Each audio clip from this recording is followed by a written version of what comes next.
بسم اللہ الرحمن الرحیم۔ السلام علیکم دوستو، دنیا بھر کی خبروں میں آج آپ سنیں گے، لیکن اس سے پہلے اگر ہو سکے تو لائک اور سبسکرائب کا بٹن ضرور دبا لیں۔ شکریہ۔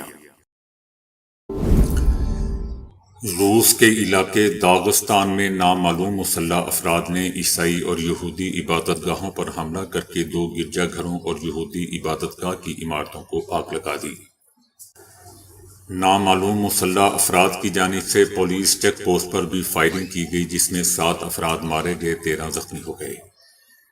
مقامی حکام کا کہنا ہے کہ ہلاک ہونے والوں میں گرجا گھر کا پادری اور 6 پولیس اہلکار جبکہ زخمیوں میں 12 پولیس اہلکار شامل ہیں۔ جبکہ پولیس کی جوابی کارروائی میں 2 حملہ آور بھی مارے گئے۔ روس کی تحقیقاتی کمیٹی کا کہنا ہے کہ تخریب کاری کی کارروائیوں پر تحقیقات شروع کر دی گئی ہے۔ وزیر اعلیٰ کے پی علی امین گنڈا پوری نے کہا ہے کہ اپیکس کمیٹی میں پالیسی بتائی گئی مگر کسی قسم کے آپریشن کا ذکر نہیں ہوا۔ عمران خان سے ملاقات کے بعد اڈیالہ جیل کے باہر میڈیا سے گفتگو میں ان کا کہنا تھا کہ امن و امان کے حوالے سے بات ہوئی اور انعامات دینے کی بات کی گئی، جسے عزم استحکام پاکستان کا نام دیا گیا۔ ان کا کہنا تھا کہ ہماری حکومت میں امن و امان کی صورتحال بہتر ہوئی ہے۔ ہم نے سی ٹی ڈی سمیت تمام قانون نافذ کرنے والے اداروں کو مضبوط کیا۔ افغان صدر اشرف غنی کی حکومت ہمارے مخالف تھی۔ عمران خان افغانستان گئے اور بات چیت کی۔ ہماری حکومت میں جنرل فیض 3 سال تک افغانستان میں انگیج رہے، لیکن جنرل باجوہ نے جنرل فیض کو ہٹا دیا۔ گنڈا پوری کا کہنا تھا کہ جنرل باجوہ کہتے تھے کہ جنرل فیض بہترین آرمی چیف بن سکتا ہے۔ باجوہ کا امریکہ یا نواز شریف کے ساتھ پلان تھا کہ جنرل فیض کو ہٹا دیا جائے، اور اسے ہٹا دیا گیا، اور پھر پاکستان تحریک انصاف کو ختم کرنے پر لگے۔ آپریشن عزم استحکام پر ان کا کہنا تھا کہ ISPR کی پالیسی کے بعد بات کروں گا، آپریشن ہوگا یا نہیں۔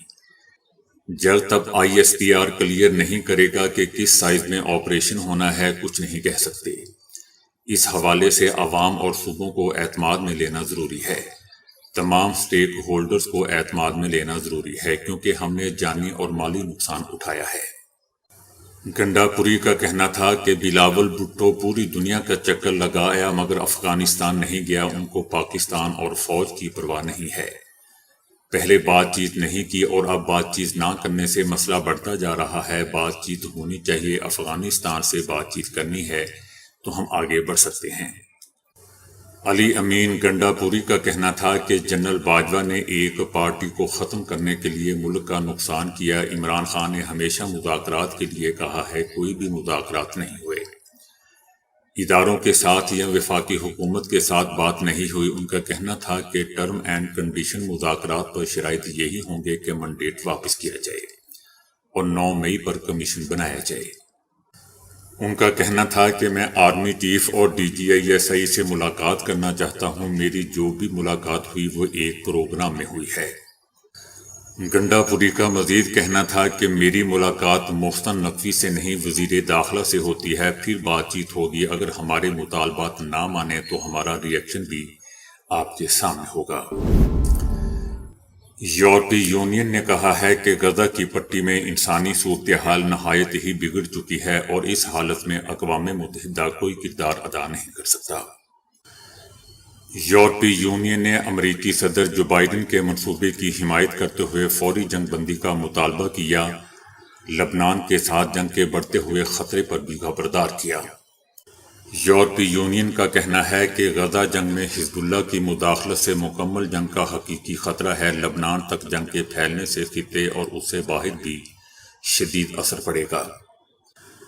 دوستو، یاد رہے کہ گزشتہ ہفتے صہیونی رجیم نے جنگ کا دائرہ کار پھیلانے کی دھمکی دی ہے۔ اسرائیل کے بعض حکام نے دعویٰ کیا کہ لبنان پر جارحیت کا منصوبہ بن چکا ہے،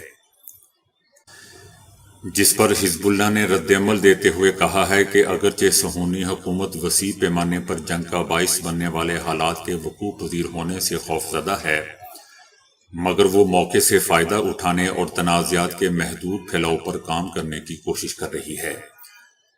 حزب اللہ کا کہنا ہے کہ ہم دشمن کو خبردار کرتے ہیں کہ کسی بھی قسم کی در اندازی چاہے وہ محدود ہی کیوں نہ ہو، حزب اللہ کی جانب سے سنگین جواب اور دندان شکن جواب آئے گا۔ صہیونی رجیم کو ہماری جانب سے سنگین نتائج کے لیے تیار رہنا چاہیے۔ چیف جسٹس آف پاکستان قاضی فائز عیسیٰ نے کہا ہے کہ پی ٹی آئی نے الیکشن رکوانے کی کوشش کی، عمران خان الیکشن کمیشن پر اثر انداز ہوئے۔ چیف جسٹس کا کہنا تھا کہ جب ضرورت ہوتی ہے تو ہمارے پاس آتے ہیں، وہ وقت بھی یاد رکھیں جب الیکشن کے انتخابات کی تاریخ ہم نے دی تھی۔ الیکشن کس نے کروائے؟ الیکشن رکوانے کی کوشش پی ٹی آئی نے کی۔ صدر مملکت اس وقت عارف علوی تھے۔ ان کا کہنا تھا کہ کیا پی ٹی آئی کو ہم نے کہا کہ انٹرا پارٹی الیکشن نہ کروائیں؟ الیکشن کمیشن کی جانب سے منت سماجت کی گئی، P T I intra party election کروائے۔ چیف جسٹس آف پاکستان کا کہنا ہے کہ اس وقت وزیر اعظم عمران خان تھے۔ عمران خان بطور وزیر اعظم بھی الیکشن کمیشن پر اثر انداز ہو رہے تھے۔ سال بھر کی تاریخ دی گئی الیکشن کروانے کے لیے، یا تو پھر قانون کو ردی کی ٹوکری میں پھینک دیں۔ جب ہم ووٹر کی بات کر رہے ہیں تو پی ٹی آئی کے ممبران کا حق کی کیا آدھی بات نہ کریں۔ وزیر دفاع خواجہ آصف کا کہنا ہے کہ ٹی ٹی پی اور بی ایل اے تخریب کاروں کی سرگنا جماعتیں ہیں۔ 5-6 ہزار ٹی ٹی پی کے تخریب کار پی ٹی آئی کی حکومت میں لائے گئے۔ ٹی ٹی پی کو پی ٹی آئی کی حکومت میں پناہ گاہیں اور عام معافی دی گئی۔ خواجہ آصف کا کہنا تھا کہ فوج تخریب کاروں کی صفائی کا آپریشن کر دیتی ہے، لیکن اس علاقے کی سولین حکومت اپنی ذمہ داری پوری نہیں کرتی۔ ان کا کہنا تھا کہ جنرل باجوہ اور جنرل فیض نے ٹی ٹی پی کے ساتھ معاملات طے کیے اور ہمیں سرسری سا بریف کیا، ہم سے ایسے منظر کشی کی جیسے سب ٹھیک ہے اور سوات میں دودھ اور شہد کی نہریں بہہ رہی ہیں۔ وزیر دفاع خواجہ آصف کا کہنا تھا کہ اس بریفنگ میں سیاستدانوں نے سوال اٹھائے۔ سب سے زیادہ علی وزیر اور محسن داؤد نے فیصلے کو چیلنج کیا، لیکن انہیں بولنے نہیں دیا گیا۔ انہوں نے کہا کہ افغانستان کے وزیروں اور رہنماؤں سے ملاقات ہوئی، جن کی طرف سے کوئی سخت رویہ یا پاکستان کے لیے مخالفانہ جذبات محسوس نہیں کیے۔ وزیر دفاع خواجہ آصف کا کہنا تھا کہ جنرل ضیاء اور جنرل مشرف نے جو جنگ لڑی وہ اپنے اقتدار کو طول دینے کے لیے لڑی۔ جنرل ضیاء نے مذہب، سوشل سٹرکچر اور معاشرہ برباد کر دیا، پیسے لے کر افغانستان جنگ کا حصہ بنے رہے۔ ان کا کہنا تھا کہ ہمیں خود بھی اپنا محاسبہ کرنا چاہیے کہ کیوں ہم 2 جنگوں کا حصہ بنے رہے۔ ہمارے فوجی جوان اس طرح ہماری غلط پالیسیوں کی بھین چڑھتے رہیں گے۔ اسرائیل نے کہا ہے کہ غزہ میں حماس کے خلاف جاری جنگ میں کمی کی جا رہی ہے۔ اسرائیل غزہ میں حماس کے خلاف جاری جنگ میں کمی کر رہا ہے، ایسا دوستو نیتن یاہو کا کہنا ہے۔ ان کا کہنا ہے کہ ایسا ہم اس لیے کر رہے ہیں تاکہ لبنان میں کارروائی کی جا سکے۔ نیتن یاہو کا کہنا تھا کہ غزہ سے اسرائیلی فوجیوں کی تعداد کم کر کے انہیں لبنان کے سرحدی علاقے میں بھیجا جائے گا۔ اسرائیلی فورسز لبنان میں حزب اللہ کے خلاف کارروائی کرے گی۔ نیتن یاہو کا کہنا تھا کہ رفح میں اسرائیل فوج کا زمینی آپریشن مکمل ہونے والا ہے، تاہم اس کا مطلب یہ نہیں کہ حماس کے خلاف جنگ ختم ہو گئی۔ غزہ میں اسرائیلی فورسز کی تعداد کم کر کے فوجیوں کو حزب اللہ سے جنگ کے لیے بھیجا جائے گا۔ دوستو یاد رہے کہ امریکی اعلیٰ عہدیدار نے گزشتہ ہفتے میں لبنان اور اسرائیل کے درمیان کشیدگی کم کروانے کے لیے دونوں ممالک کا دورہ کیا تھا، تاہم اس دورے کے خاطر خواہ نتائج برآمد نہیں ہوئے تھے۔ جیسا کہ دوستو ہم جانتے ہیں کہ افواج پاکستان نے تخریب کاروں اور شدت پسندوں کے خلاف ایک اور انٹیلیجنس بیسڈ آپریشن عزم استحکام کرنے کا اشارہ دے دیا ہے۔ خیبر پختونخوا کے علاقوں میں کل عدم تنظیموں کی کارروائیاں اور بارڈر پار سے دخل اندازیوں میں خاصا اضافہ ہو چکا ہے۔ اس آپریشن کا فیصلہ وزیر اعظم پاکستان شہباز شریف کی سربراہی میں منعقد ہونے والے نیشنل ایکشن پلان کی کمیٹی کے اجلاس میں کیا گیا۔ اس اجلاس میں وزیر اعظم کے علاوہ ملک کے 4 صوبوں کے وزرائے اعلیٰ اور آرمی چیف بھی موجود تھے۔ تاہم پاکستان تحریک انصاف کے مرکزی رہنما اور سابق اسپیکر قومی اسمبلی اسد قیصر نے ایک انٹرویو میں کہا ہے کہ ان کی خیبر پختونخوا کے وزیر اعلیٰ علی امین گنڈا پوری سے فون پر بات ہوئی ہے۔ انہوں نے مجھے بتایا ہے کہ کمیٹی کے اجلاس میں ایسی کوئی بات نہیں ہوئی، بلکہ وہاں معمول کی باتیں ہوئی ہیں، آپریشن سے متعلق کوئی فیصلہ نہیں ہوا۔ قومی اسمبلی میں قائد حزب اختلاف عمر ایوب کا کہنا تھا کہ ہمیں اس آپریشن کے بارے میں کچھ پتہ ہے اور نہ ہی پالیسی کا معلوم ہے۔ ان کا کہنا تھا کہ یہ انٹیلیجنس بیس آپریشن ہے تو یہ کوئی نئی بات تو نہیں ہے۔ وفاقی وزیر اطلاعات عطا اللہ تارڑ کا کہنا تھا کہ آج خیبر پختونخوا کے جنوبی اضلاع میں سیکیورٹی کی صورتحال انتہائی خراب ہے، اس وقت سب کو تخریب کاری کے خلاف متحد ہونے کی ضرورت ہے۔